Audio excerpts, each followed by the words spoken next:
family ko kasi before, medyo may kaya naman. But then, syempre may mga businesses na hindi na nag-move forward, nalugi.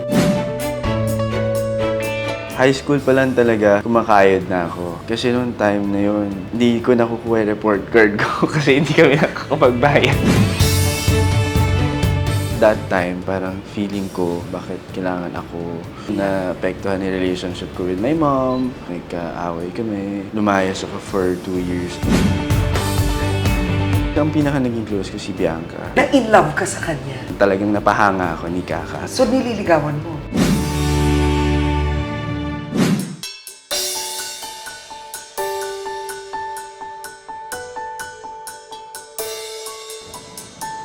Hello!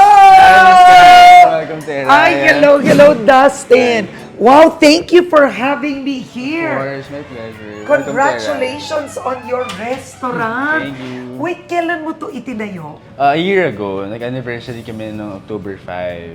So, 1 year na tong Eraya. 1 year, hindi biro magsimula ng isang restaurant. Yes.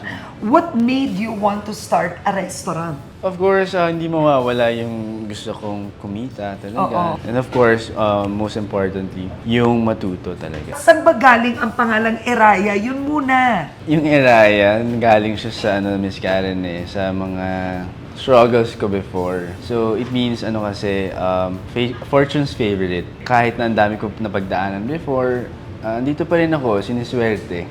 What kind of word is Eraya? Sanskrit. Sanskrit, fortune's favorite. Parang yan na rin ang word ko sa buhay ko. Fortune's favorite, Yes. right? So I wanna see the restaurant. I-tour mo ko. Who inspired you to put up a restaurant? Well, ang nag-inspire talaga sa akin is si David, ikaw ko. Siya naman talaga yung naging mentor ko sa business. Oo. So sinabi niya sa akin sa restaurant kasi maganda siyang pasukin, lalo na pag first time, since madami kang matututunan. So lahat ng aspects ng business, matututunan mo like marketing, finance, HR, lahat talaga. Pinasok ko siya. Hindi biro ito Hindi Magkano talaga. ang puhunan mo nung sinimulan mo ang Eraya? Parang nakapag-ipon kasi ako nung galing sa chicken stall. So itong Eraya, medyo may pagkamalaki siya. So, yung kinita mo sa showbiz, Yes. hindi mo ginastos sa luho. Hindi. Ikwento mo yon, saan mo nilagay? Nung time na yun, Miss Karen, may goal talaga ako. Hindi talaga ako gagastos. Sabi ko, hindi ako maglalabas talaga ng pera o hindi ako bibili ng mga luho. Iipunin ko, tapos papaikutin at papaikutin ko lang siya. So, showbiz, na naging chicken stall, na naging Eraya. So, ganun yung nangyari. Wow!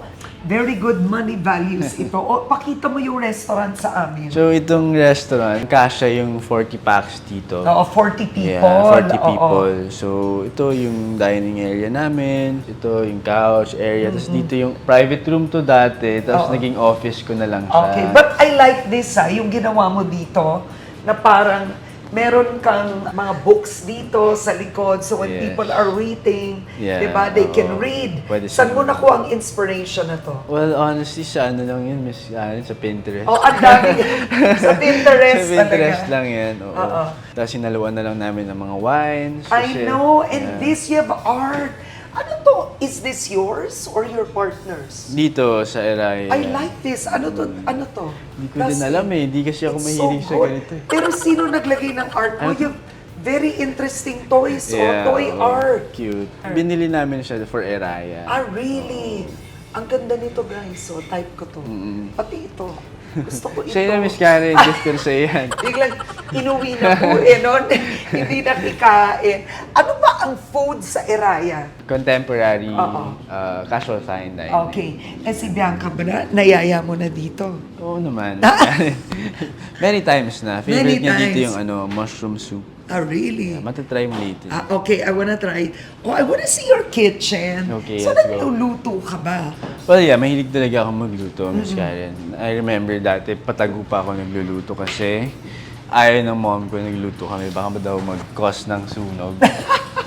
So, Sa bahay? Sa bahay. Okay, eto So, pasok yun yung tayo. naging Hello ano. to your team. Hi! Oo. So you serve coffee, specialized coffee also? Yes, oo. Oo. May breakfast lunch din kasi kami. Oo.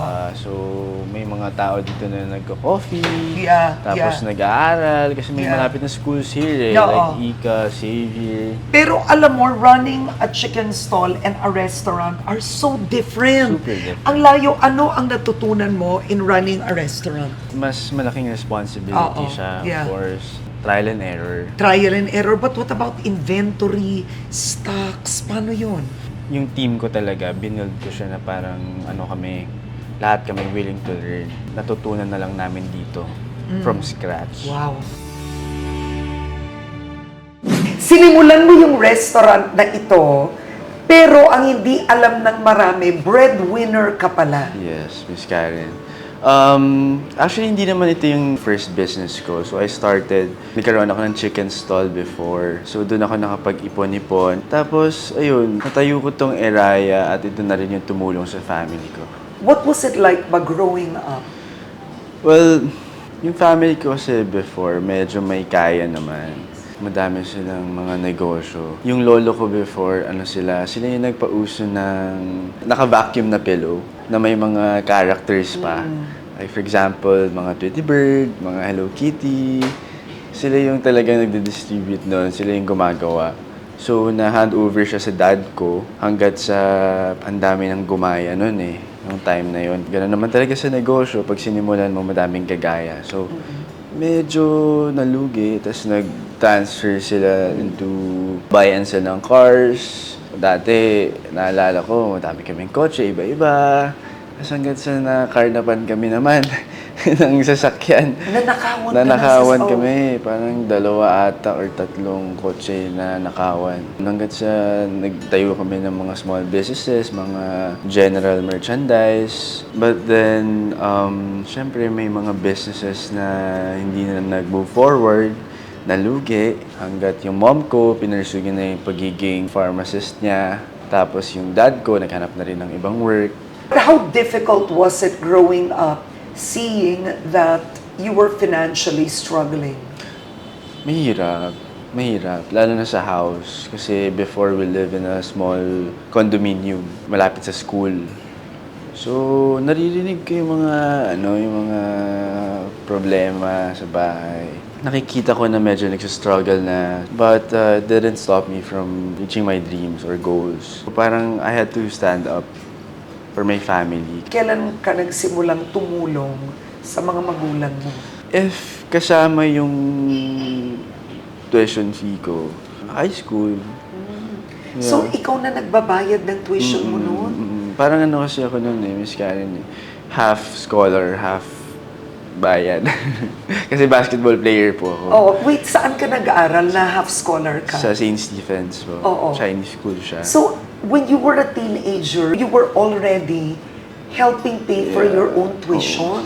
High school pa lang talaga, kumakayod na ako. May times na parang quietly, hindi na ako nagpapaalam. Ako na mismo yung nag-work. Working student ako ng high school. Ipon-ipon lang, Miss Karen. As Chinese, kuripot ako before, lalo na ng high school. Kasi nung time na yun, hindi ko nakukuha yung report card ko kasi hindi kami nakakapagbayad. Ang sakit na. Alam ko yan. Oo. So, kailangan ko talagang makuha. Yun yung goal. Kailangan ko makuha yung report card ko. So, ayun, kailangan ko mag-ipon. Kailangan ko dumiskarte sa mga classmates ko. Inuuto ko sila, mga ganyan. I remember, nung high school talaga ako, parang nagbabuy and sell na ako. Nagbebenta na ako ng candy. Naghahanap ako ng parang hindi nila makikita sa store. Tapos ibebenta ko lang sa kanila. Maliit lang yung kinikita ko. Pero nasa school ako so medyo madami yung market. You matured early. You were already responsible at an early age. Nung first year college, I remember parang may reservation fee na. Kasi pasok ako sa entrance exam. Tapos, hindi ko alam saan ko kukunin yung 5K na yun. Nagpaalam ako sa boss ng dad ko. Sabi ko, baka pwedeng mag-work muna ako dyan. So, nag-work ako doon, binigyan niya ako ng 5K. Next na pinoblema ko naman, yung tuition fee na. So sabi Pero ko, ikaw ang namumroblema noon, hindi yung nanay mo, tatay mo. for sure, pinaproblema rin nila yun. Pero Oo. kasi, at that time, parang inisip ko na tayong tatlo na lang poproblemahin natin tatlo. So, kailangan may gumalaw na eh. Kasi may deadline yun eh. May oo. deadline reservation fee eh. So, wala, parang kumilos na lang rin talaga ako, Miss Karen. Yung mindset ko kasi that time, Miss Karen, walang mangyayari kung magdi-deal ako sa sadness, sa problems ng family. So, parang walang mangyayari sa life ko kung hindi ako gagalaw.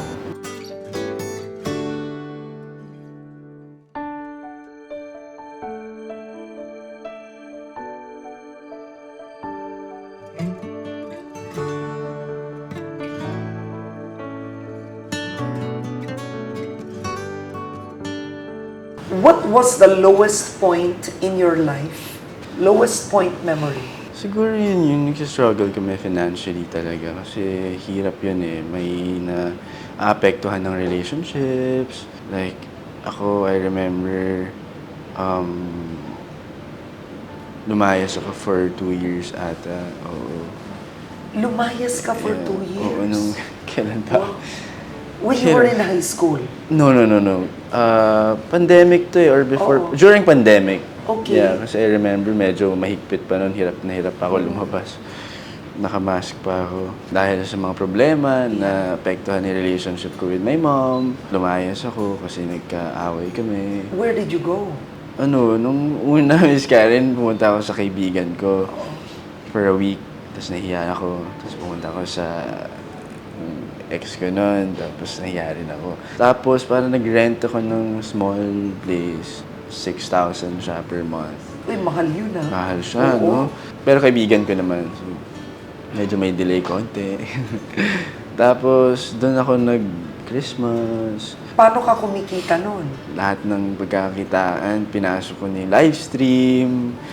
Tapos, pinasok ko na yung buy and sell. Sa Facebook Marketplace, benta-benta ako. So, ayun, nagra-racket-racket ako. Pag tinatawag ako ng legal, Oo. pupunta ako. Nung time na yun, bigla ako nag-taping for Mano po. So, kahit pa paano may pera. Matagal ko rin pinili mag-isa. Medyo nakaka-guilty nga eh. Kasi parang at that time, medyo binlock ko sila lahat. Kasi parang gusto ko talaga maging mag-isa. Why did you fight? Nagpatong-patong na, Miss Karen eh. Alam ko naman na dahil lang yun sa mga problema nila, na sa akin lang na buhos that time. Ngayon naiintindihan ko na lahat. Pero at that time, parang feeling ko, bakit ko kailangan matanggap yung mga ganyang bagay? Bakit kailangan ako... Were you verbally abused? Hindi naman. Mga lang, yung mga typical, di ba? Yung mga mom, di ba? Sumisinga, yung mga sasabi, mga ganun lang. So, paano kayo nagbate? Nag-message lang ako sa parents ko na parang uuwi na ako. Nung time na yun, medyo nakapag-ipon na ako, may kotse na ako, nakabili ako ng kotse. And nung time na yun, parang in-encourage din ako ng mga pinsan ko na parang gusto ka na makasama ng parents mo, ganyan. So, ako naman, syempre, parents ko lang rin talaga yung nandyan for me kahit iwan na ako ng lahat. Sila lang talaga yung magiging andyan for me. So, kahit may sakit na ako nararamdaman, parang hindi mawawala talaga yung puso ko for them. Pagkakita ko sa kanila, parang nag-act normal lang kaming lahat. Parang iwas awkwardness. One thing is for sure, Miss Karen, minahal ko sila ng sobra dahil siguro na-miss ko sila. Ang dami kong realizations, like hindi natin alam yung buhay, di ba? So, for me, super important na mag-spend time with them, lalo na nowadays na ang dami nangyayari sa mundo.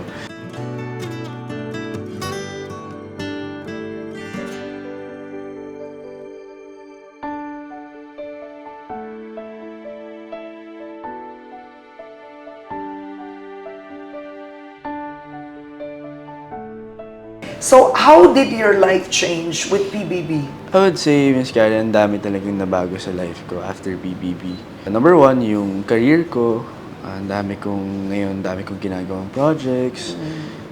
Yung mga brands, ang dami din. Yung time ko, nahati din, Miss Karen. Kasi dati naman, dito ako nakafocus sa Eraya, sa business, sa pag-iisip kung paano kumita outside showbiz. Ngayon, parang focus ko na ngayon yung showbiz. And ngayon mas naging close kami ng family ko, I would say, because of PBB. Na-realize ko din na sila lang rin talaga yung nandyan for me. Kahit na anong noise yung marinig ko outside, sa kanila at sa kanila ako lalapit.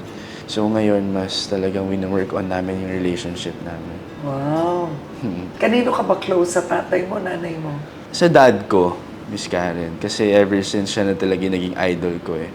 Grabe yung disiplina niya, yung pagka down to earth niya, yung love niya for my mom, super hardworking, sobrang sipag, kahit na daming problema, positive lang siya, tapos wala siyang bisyo at all. Ang hilig niya lang manood sa cellphone niya after work. Oo. Tapos may work siya, Miss Karen, na 6 a.m. hanggang mga 5.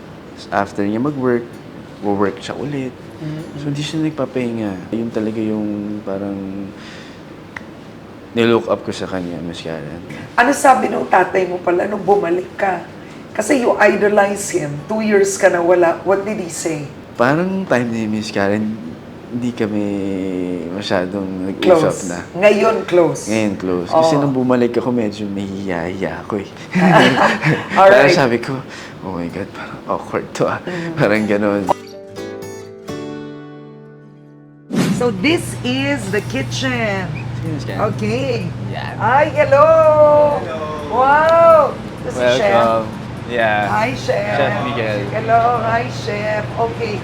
Nagluluto si Chef dito. What are we making? We are making Nico Caviar. We got the Enriched truffle. They're all in there. But Oh, wow. We got the taco, it's octopus. Yeah. We also have mushroom soup and short ribs. So, specialized ang menu nyo dito. Yeah, oo. Oo. Parang ano siya eh. Nag-meet kami halfway nung chef ko, which is si Chef Henry. Ako kasi gusto ko nung una, basic lang, like tapsilo. Oo. Ganyan lang. Oo. Tapos siya, sabi niya, hindi pwede. Sabi niya, kailangan natin maging kakaiba. So, what are you? How would you describe it? Are you fine dining? Are you gourmet cuisine? Ano kayo? Casual fine. Casual fine. Yeah. Oo, nakamix yun. So, Dustin in an apron. Okay, so anong gagawin ko ngayon? So, ito pala, Miss Karen, para sa mushroom soup. Ito yung mushroom Ito yung soup. sinasabi ko na favorite ni Bianca. Okay. Excited ako, So, Okay. try natin Yeah. mamaya. Tapos And ito, para siya sa truffle Pork. pasta. Yung truffle pasta nyo, pork belly. Yeah. Wow. Tapos, eto naman. That is octopus. Oh my God, I love octopus. Wow. I'm excited Yes, well. Para naman to sa Sa taco. taco. Yes. Yeah. So, ito bang restaurant business mo? Career ba to or it's a side ng abi? For me, career na. Career. Miss Karen, yeah. Oo. Kasi, well, ito na rin talaga yung bumuhukay sa akin dati. Ito na rin talaga yung naging passion ko. So, dito na rin ako kumikita. Oo. So, yeah. Gaano kahalaga ba para sa mga artista na matutong magnegosyo?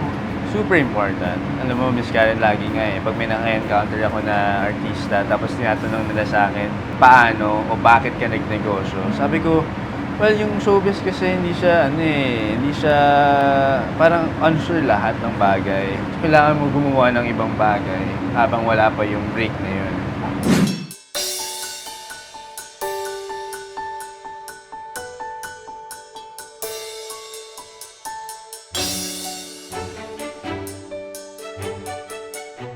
Tignan natin.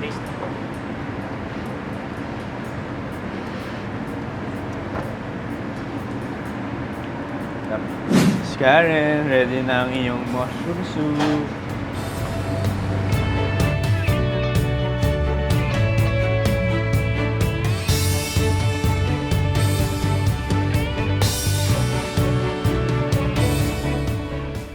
Favorite daw ni Miss Karen yung truffle pasta, so sasarapan natin yung truffle pasta.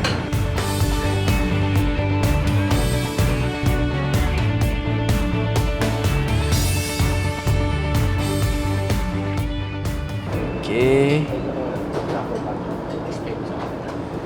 So ito ito na yung mushroom soup and Oh, wow, okay. Nico and caviar. So, both appetizers. So, hi, Miss Wow, tingnan nyo Karen. naman, para ko talagang customer. Of course. Wow! Mushroom soup. This is beautiful. Look at that. Look at the mushroom soup. Wow, this looks exquisite. Ano ba to? What is here? Ano to? Itong Miss Karen, yan yung tapioca crisp. Yes. Tapos may duxel mushroom. Oh. Tapos yung bubbles niya is parang milk foam. Oh my gosh, it's really good guys. Hindi ako nagbibiro. Masarap talaga. And to think, niluluto lang niya to kanina. Yeah, oo. Mm. Yay. Parang akong binisita ng Michelin Guide. Michelin guide po ako. Hindi, pero hindi ka ba natakot nung una when you open the restaurant? Because it can go right or wrong. Yeah, oo. Siyempre nandun yung takot, Miss Karen. Lalo na pinasok namin tong kind ng concept na to. Medyo tight yung labanan. Yeah, yung competition, Competition, no? no? And yung customers, mas sila hard to please. Yes. Okay, let's try this. So how Yes. do we do it? Ano ba to? Fork, kamay, paano? Masaya pag kamay. Oh, sige, Kasi let's. Para mahaluan Okay. ng And what do you call this, Dustin? This is Nico and caviar. Oh, So, wow. potato Social po based. ng food dito. Ano ba to? Potato based and Tapos may beef tenderloin. then, may beef sa taas. Tapos pomelo and caviar. Wow. Oh my God. Teka. I will dapat makain ko kasi ganda ng sayo. Ang dami naming trial and errors talaga, Miss Karen. Ang dami namin R&Ds, research and development. So dahil po love team kami off-air, papapunas ko po Yes, sa kanya. oo naman. Di ba ganyan po sa love team? Ako na ganyan. Tapos may... Thank you. Masarap. I'm not kidding. Masarap Sarap. talaga. Guys, you have to eat here. I'm not kidding. You have to try it. Bagay si Miss Karen Ang kasi talaga. social ka I'll eh. go here. Subscribe. Okay. Wow, this is a Octopus. octopus. All right. I love it. Inspired siya sa takoyaki. Nung college kasi ako, parang yan yung bumuhay sa akin din, yung takoyaki. Really? Meaning yun ang kinakain mo palagi? Oo, pagka kailangan magtipid, Oo. mga kasing takoyaki before just nakakabusog. Hindi masarap naman.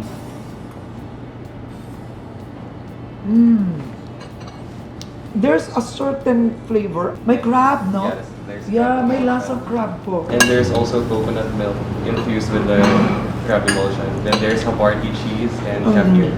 Fantastic. This tastes good, ah. Okay, I've been waiting for this, the truffle pasta.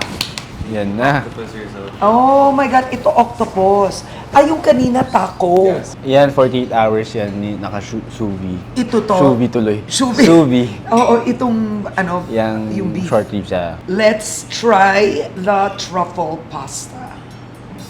Favorite mo daw yan, Miss Karen? Favorite ko, but ikaw you have to eat also. Okay. Naka-diet ka ba? Hindi naman. Hindi naman. Diet. Ikaw, Miss Karen, anong diet mo? I try and not eat often. Okay. Parang totoo. So, how many times ka kumakain in a day? Mga siguro like ito na yung meal ko for the day. Uy, wow, Oo. grabe yung discipline. Ito na yun. Kaya pala, fit. Fairness. So good. It's good, na. This is really good. Ano to? What is this? This is potato and this is... Furikake. Oh, ano yun? Is it a grain? Ano siya? It's breadcrumbs with quinoa poppers. May nanalo na. May winner na po. Ito. Grabe to. Ayan. Thank you. So parang yung octopus yun, may pomelo, no? Yeah, oo.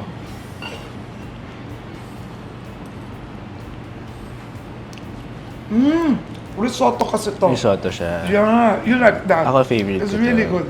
This one, super gourmet. You must be so proud. Super. Diba? Super. Lalo na sa team ko yan. Pinaghirapan talaga namin to. Good for you. 24 years old, isipin nyo. Business-minded and my restaurant. Yan ang mga dapat tularan. Thank you, Miss Ah. Karen.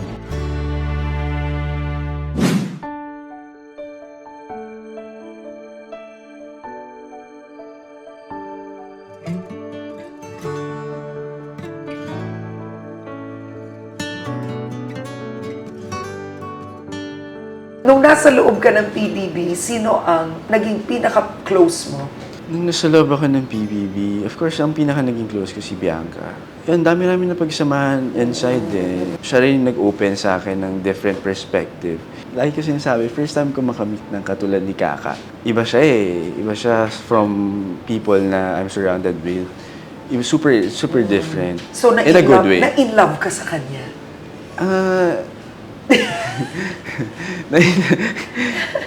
Alam naman ng lahat ng tao yan na talagang napahanga ako ni Kaka.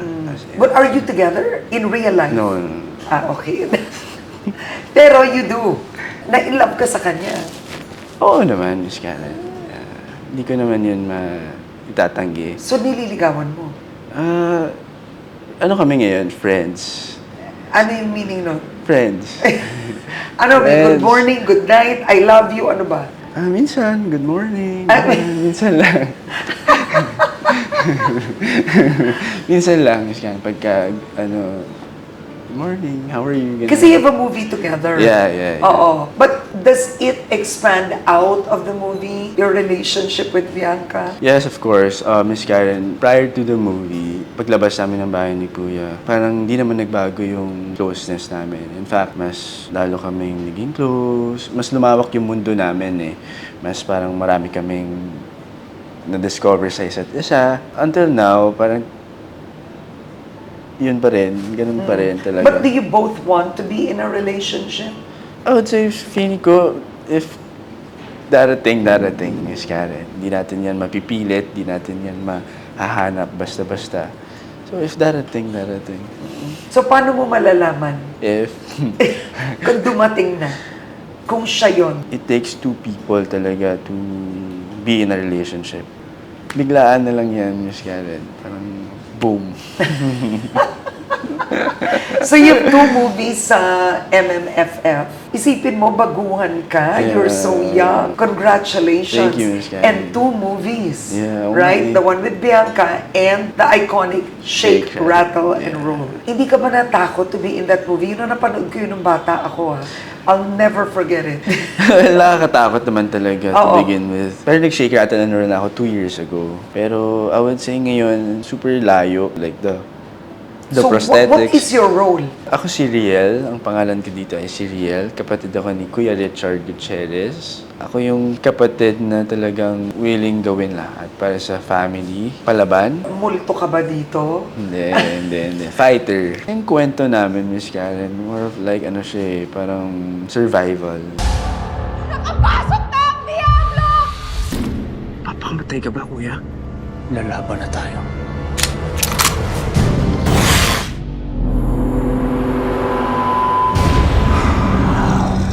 You look very shy in person. Yeah. Saan mo nilalabas ang hugot when you have to act?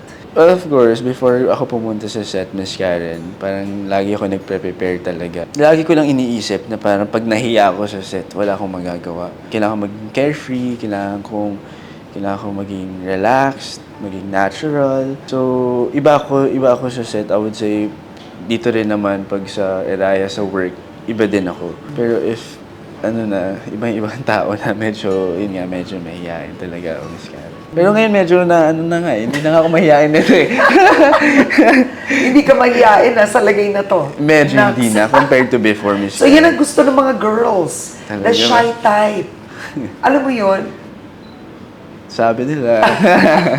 Now, I heard close friend mo si David. Yeah. And I interviewed him. Yeah, I saw. Right? You were inspired Yeah, super. because he's business-minded. Super, Kwento mo. super. Nung time na magkakilala kami, nag-start na siya mag-business. Papadala siya ng food sa set. Tapos ako parang, wow, ang galing nito, artista, tapos may business. And nung time na yun, Miss Karen, medyo nag-struggle rin ako financially. So, alam mo yun, gusto kong kumita ng kumita.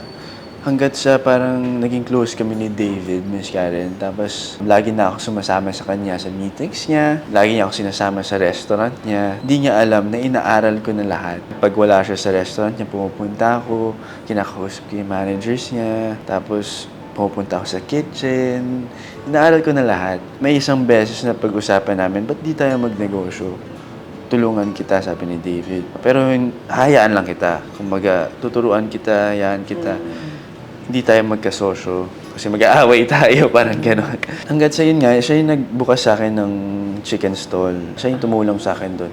Sabi niya sa akin, alam mo, kailangan mo naghanap ng parang stable income o kaya passive income. Kumuha ka ng location, maghanap ka, mag-ikot-ikot ka.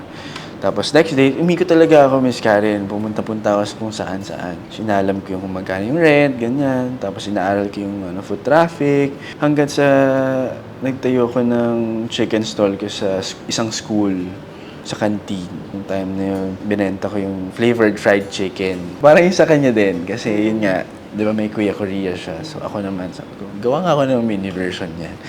So, doon ako na-inspire. Hanggang sa tinuruan niya na ako paano mag-marketing, paano mag-handle ng tao, paano humausap ng mga suppliers, ganyan. Yung friendship namin, Miss Karen, hindi lang siya mababaw eh. Ang dami rin kasi namin pinagdaanan. Ang dami rin namin similarities. Si David, parang nakapatid ko na rin talaga siya. Ang dami niya natulong sa akin. Sa business, sa love, sa career. Ano daw sa love? Ano daw, si David kasi pag nagmahal yan, Oo. malala din talaga. Walang payo niya lang sa akin, if nahanap mo na yung gusto mo talaga, pahalagaan mo, or... Ano ba gusto mo sa isang babae? Gusto ko sa isang babae, Miss Karen, wala. Yung God-fearing, malapit sa Diyos. Kasi doon nagsisimula yung values ng tao sa Bible. Bonus na lang yung lahat. Pero yung values talaga on how parang you handle things, paano yung pag-treat mo sa mga tao, paano ka as a person. Bonus na lang yung mga cute, yung mga... Cute naman si Bianca. Cute naman si Bianca. So, nandun na yun. Naka-plus na. Plus, bonus na lang. Maganda si Bianca, cute.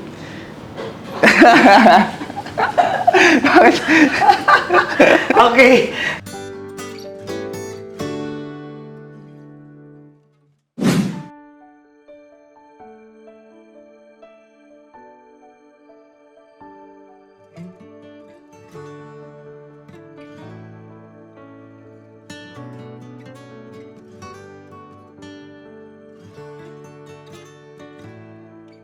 Do you have a Bible verse or a life verse? Ako life, motto ko is let go and let God. Kasi may mga bagay talaga na I can't control. Yun din natutunan ko sa journey ko. Kailangan ko lang i-surrender lahat kay God and move forward. Super importante nun sa akin, Miss Karen, kasi mabilis ako mamoblema eh. Mabilis ako ma-stress. So, lagi ko lang sinasabi sa sarili ko na andyan si Lord. Surrender ko lang sa Kanya lahat. Tapos, mag-move on na lang ako. Move forward. Hindi ko pwedeng ipilit yung mga bagay na hindi talaga para sa akin. So, ayun, yun yung motto ko yun.